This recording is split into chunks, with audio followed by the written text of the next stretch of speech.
नमस्कार सांगमाने जय जगन्नाथ। आज आम जाना श्रावण सोमवार पूजा विधि और तार नियम। श्रावण मास हूँ सबुठ पवित्र मास। हिंदू धर्म में श्रावण मास भगवान शिवंकर सबुठारु प्रिय मास। यही मासरे प्रत्येक सोमवार विशेष महत्व रही। यही दिन भक्त माने उपवास पालन कर भगवान शिव को पूजा करिथांती और जलाभिषेक करिथांती।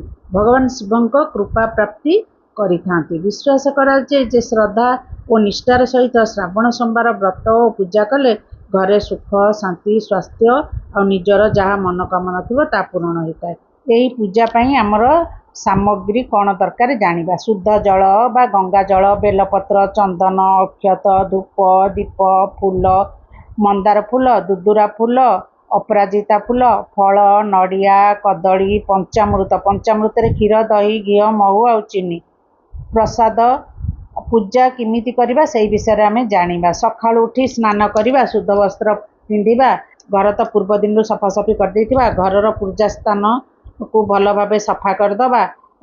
चौरा पूजा सूर्य पूजा करेंगे। तापर घरे आसी गणेश को स्मरण करेंगे। प्रथमे गणेश पूजा तापर अन्य पूजा, तापर भगवान शिव को ध्यान करी शिवलिंग शुद्ध जल अर्पण करेंगे। यापर पंचामृत अभिषेक करी पुणी जल स्नान कराइबे। बेलपत्र, चंदन, अक्षत, फूल, धूप, दीप अर्पण करेंगे। ओम नमः शिवाय मंत्र को 108 थर जप करेंगे। शिव चालीसा, रुद्राष्टक किंबा महामृत्युंजय मंत्र पाठ करेंगे।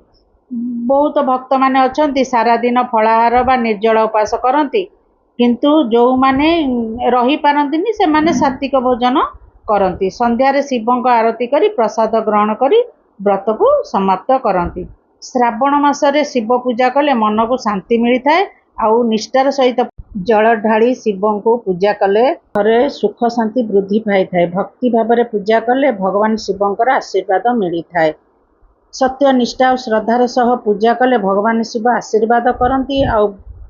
श्रावण मासर प्रत्येक सोमवार शिवंकर आराधना पूजा उपास कले परिवार समग्र विश्वर मंगल होता है। परिवार मंगल होता है। से दिन ओम नमः शिवाय हर हर महादेव जप करेंगे।